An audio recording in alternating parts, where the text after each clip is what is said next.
کہ حضرت عمر فاروق کا انتقال ہو رہا تھا، اس سے پہلے آپ سے کہا گیا تھا حضرت عمر، کیونکہ آپ کو مسجد میں زخمی کیا گیا تھا اور 3 دن کے بعد حضرت عمر کی شہادت ہوئی تھی، تو حضرت عمر رضی اللہ تعالیٰ عنہ ان سے کہا صحابہ نے کہ اپنے بعد کسی جانشین کو آپ بنا دیجئے، کوئی خلیفہ، تو آپ نے خلیفہ نہیں بنایا، بلکہ لوگوں نے ان کے بیٹے کے بارے میں بھی کہا تھا عبداللہ ابن عمر کہ آپ اپنے بیٹے کو بنا دیجئے، جیسے آج پیر صاحب سجادہ نشین بنا کے چلے جاتے ہیں، ہاں کہ مطلب میرے بعد میرا بیٹا، بیٹے کے بعد پوتا، کسی دوسرے کو آنا ہی نہیں چاہیے۔ اسلام کا مزاج یہ نہیں تھا۔ حضرت عمر سے کہا گیا تھا کہ عبداللہ ابن عمر آپ کے بیٹے ہیں، ان کو آپ خلیفہ بنائیں۔ حضرت عمر نے کہا نہیں، 6 لوگوں کی کمیٹی بنائی۔ وہ 6 لوگ کون تھے؟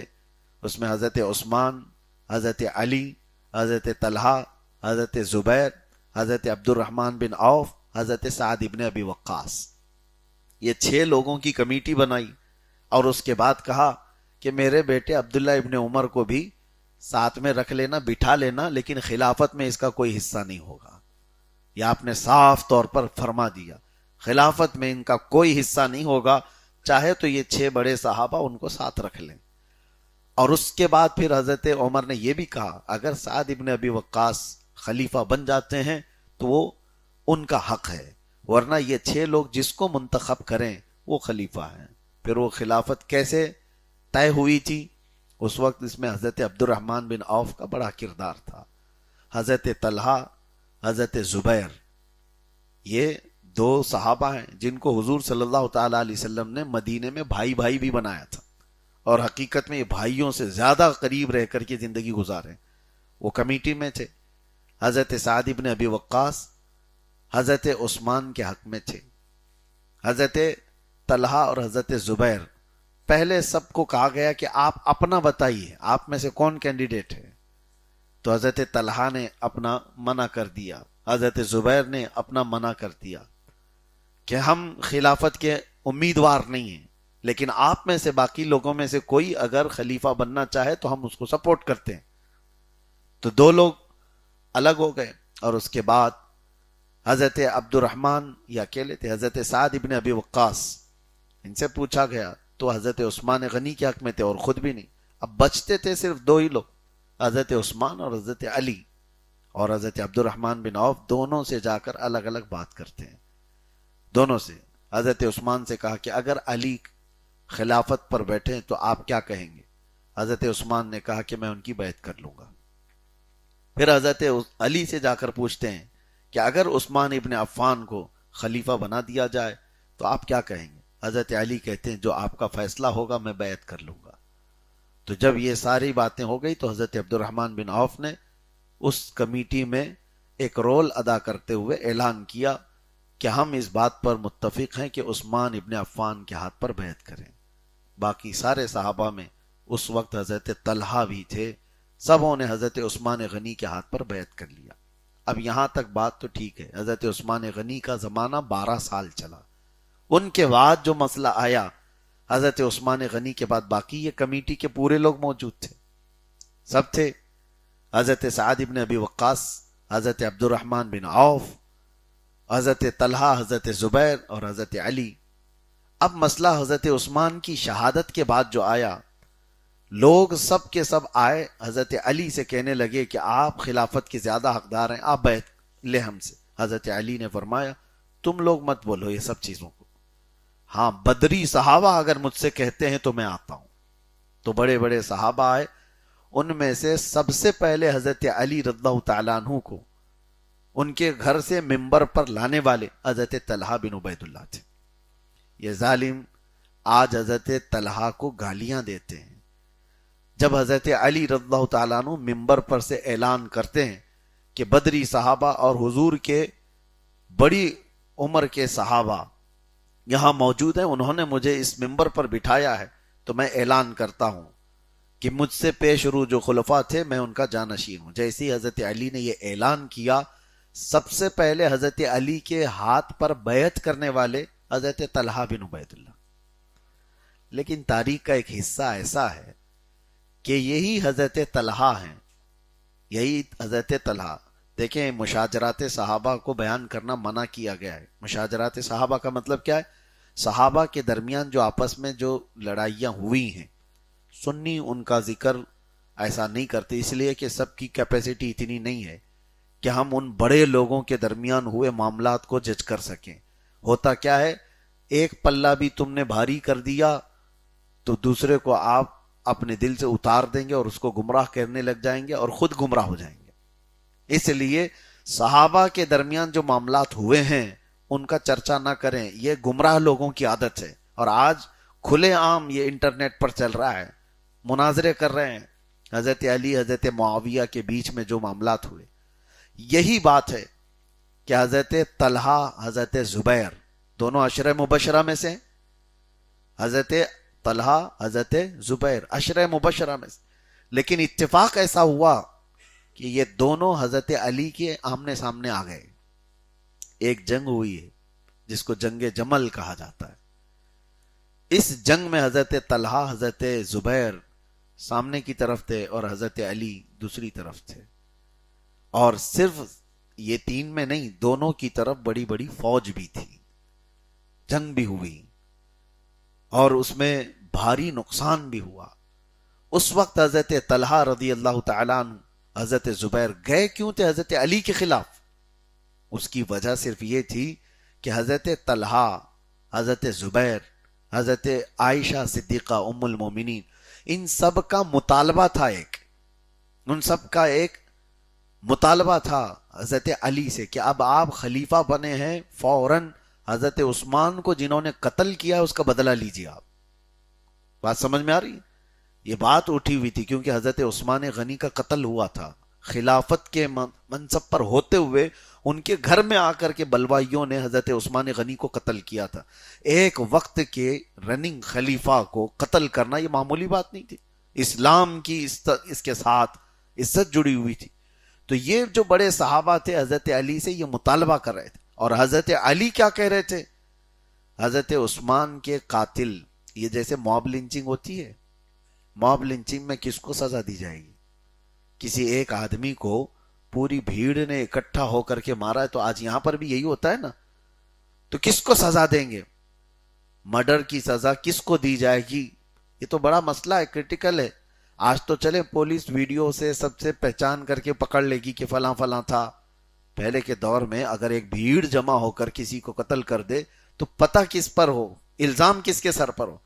تو حضرت علی یہ کہہ رہے تھے کہ بدلہ لینے کا یہ صحیح وقت نہیں ہے. ایک بہت بڑی جماعت آئی تھی جو خلیفہ کو قتل کیے، وہ وقت مانگ رہے تھے، اور ادھر سے قصاص کا مطالبہ بڑھتا گیا. بات سمجھ میں آئی؟ تو یہ قصاص کا بدلہ، قصاص کا مطالبہ بڑھتا گیا یہاں تک کہ حضرت علی رضی اللہ تعالیٰ عنہ کے ساتھ جو لوگ تھے اور حضرت طلحہ حضرت زبیر کے ساتھ جو لوگ تھے، دونوں کے درمیان مٹ بھیڑ ہو گئی، جنگ ہو گئی. اس جنگ کو جنگ جمل کہتے ہیں. آپ کو میں وہ جنگ بتانا نہیں چاہ رہا ہوں اس میں ہوا کیا تھا، لیکن آج کے گمراہ لوگ اس جنگ کو بتا کر کے حضرت طلحہ حضرت زبیر کو گالیاں دیتے ہیں کہ وہ مولا علی کے مقابل میں آئے تھے. تمہاری حیثیت کیا ہے جو ان صحابہ اکرام پر بھونکتے ہو؟ حضرت طلحہ حضرت زبیر جب آئے، دونوں بھی اس جنگ میں شہید ہو گئے، دونوں بھی قتل ہوئے جو حضرت علی کے مقابل میں آئے تھے. لیکن جانتے ہو حضرت مولا علی کرم اللہ وجہہ الکریم نے کیا فرمایا؟ حضرت زبیر بھی شہید ہوئے، حضرت طلحہ بھی. حضرت طلحہ کے پاس آ کر بیٹھے، ان کے چہرے سے گرد کو صاف کیا حضرت علی نے اور کہا، اے ابو محمد، ان کا لقب تھا طلحہ، علی کی کبھی یہ خواہش نہیں تھی کہ میرے جیتے جی اس آسمان کے نیچے میں تم کو شہید حالت میں دیکھوں، یعنی موت کی حالت میں دیکھوں. کبھی میری یہ تمنا نہیں رہی. اس لیے کہ اے طلحہ، میں تم کو جانتا ہوں اس وقت جب ابھی 7 لوگ اسلام میں آئے تھے، اس وقت رسول اللہ کے ساتھ تم کھڑے تھے. حضرت طلحہ کا وہ مقام تھا. حضرت علی وہاں کھڑے ہو کر بیان کرتے رہے. اور حضرت زبیر وہ بھی شہید ہوئے تو کسی نے آ کر کے حضرت علی سے کہا اس کو مار دیا گیا زبیر کو. تو حضرت علی نے کیا کہا؟ ٹھیک ہے، میری طرف سے حدیث سن لو جو میں نے رسول اللہ سے سنا ہے. کیا حضرت علی خود فرماتے ہیں، میں نے رسول اللہ سے سنا ہے کہ جس نے زبیر کا قتل کیا وہ جہنمی ہوگا، اس کو جہنم کی بشارت دے دو جس کے تلوار سے زبیر شہید ہوئے۔ تو یہ جنگ تو ایسی ہوئی کہ مولا علی کرم اللہ وجہ الکریم خود ان دونوں صحابہ کی فضیلت بیان کر رہے ہیں، اور کسی نے حضرت طلحہ کو گالی دیا تھا اس وقت یہ کہتے ہوئے کہ ٹنڈا ہے۔ ٹنڈا کس کو کہتے ہیں؟ جو لولا ہو، ایک ہاتھ جس کا نہ کام کرتا ہو۔ تو حضرت طلحہ کو کسی نے گالی دی تھی، تو حضرت مولا علی کرم اللہ وجہ الکریم جلال میں آئے تھے اور فرمایا تھا تمہیں پتا ہے طلحہ کا ہاتھ کام نہیں کرتا تو کس وجہ سے؟ وہ اگر ایک ہاتھ اس کا مفلوج ہوا تو صرف چہرے رسول کی عزت بچانے میں گیا ہے، وہ ہاتھ جو بیکار ہوا ہے وہ رسول اللہ صلی اللہ علیہ وسلم کے چہرے کو تیروں سے بچانے کے لیے ہمیشہ کے لیے انہوں نے اپنا ہاتھ بیکار کر دیا، اور آج ان کو لوگ تان و تشنی کرتے ہیں۔ بہرحال یہ حضرت طلحہ رضی اللہ تعالیٰ عنہ کی شہادت جنگ جمل میں 36 ہجری میں ہو گئی۔ اس وقت آپ کی عمر مبارکہ تقریباً 64 سال کے آس پاس تھی۔ جب آپ اسلام لائے تھے تو 17-18 سال کی عمر کے تھے۔ باقی پوری زندگی حضور صلی اللہ تعالیٰ علیہ وسلم کے ساتھ 23 سال کا جو عرصہ رہا وہ گزارا۔ حضرت ابوبکر کا زمانہ گزارا، حضرت عمر کا زمانہ، حضرت عثمان کا زمانہ، پھر حضرت علی رضی اللہ تعالیٰ عنہ کے زمانے خلافت میں آپ کی شہادت ہوئی۔ اس طرح سے عشرہ مبشرہ میں سے بڑے صحابہ اس دور میں نکل گئے۔ بہرحال اللہ تعالیٰ ان کی تربت پر کروڑوں رحمت نازل فرمائے۔ آپ کے انتقال کے بعد آپ کو بصرہ میں دفن کیا گیا۔ یہ جنگ جو ہوئی تھی عراق کا ایک شہر ہے بصرہ، وہاں پر آج بھی ان کی مزاریں وہیں پر ہیں، دفن کر دیا گیا تھا۔ مہینوں گزر گئے بلکہ سال گزر گئے۔ حضرت طلحہ ایک صحابی ہیں، ان کے خواب میں تشریف لاتے رہے اور فرمایا کہ مجھے یہاں کے پانی سے بچاؤ۔ تو انہوں نے یہ بات حضرت عبداللہ ابن عباس کے پاس غالباً یہ کہا کہ اس طرح کی بات میں خواب میں روز دیکھ رہا ہوں۔ تو آپ نے حکم فرمایا کہ جاؤ حضرت طلحہ کی قبر دیکھو۔ تو جا کر دیکھا گیا تو کوئی پانی اس طرح سے کہ ان کی قبر کو پورا ہرا کر چکا تھا، یعنی جیسے کائی جمع ہونے لگتی ہے۔ تو حکم ہوا بڑے صحابہ کا کہ ان کی قبر کو کھود دی جائے۔ تو حضرت طلحہ کی قبر کو کھود دیا گیا واپس سے دوبارہ، اور اس کے بعد صحابہ کہتے ہیں ہم نے حضرت طلحہ کو دیکھا، ان کی آنکھوں پر جو کافور رکھا تھا وہ بھی میلا نہیں ہوا تھا۔ جو شہید ہونے کے بعد اس وقت بھی یہ رواج تھا، آنکھوں پر جو کافور کا پاؤڈر رکھا جاتا تھا، صحابہ کہتے وہ تک میلا نہیں ہوا تھا۔ اسی حالت میں ہم ان کے جسم مبارک کو اٹھائے اور پھر ایک مکان خریدا گیا تھا ان کے ہی پیسوں سے، اور اس میں لا کر حضرت طلحہ کو دفن کر دیا گیا۔ اور کہتے ہیں جب ان کا جسم پکڑا جاتا تھا تو خون ایسے سرک جاتا تھا جیسے زندوں کا سرکتا، یعنی کہیں ٹچ کریں تو جسم سے خون ادھر سے ادھر ہونے لگتا تھا۔ اسی کو اللہ تعالیٰ فرماتا ہے جو اللہ کی راہ میں مارے جائیں انہیں مردہ نہ کہو۔ اور پھر یہ بھی آپ دیکھیں حضور پاک صلی اللہ تعالیٰ علیہ وسلم کی زندگی پر خدمت کرنے والے غلام صحابہ، ان کی موت کے بعد ان کی زندگی کا یہ حال ہے تو میرے نبی کی زندگی کا حال کیا ہے؟ حضرت طلحہ بن عبید اللہ وہاں دفن ہوئے اور ہمیشہ کے لیے مشعل راہ ہدایت بن گئے۔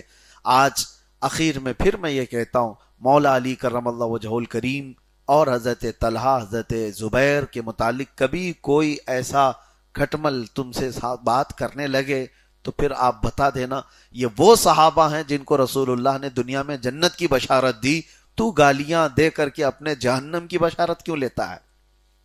اپنے دوزخی ہونے کا تپا کیوں مرتا ہے؟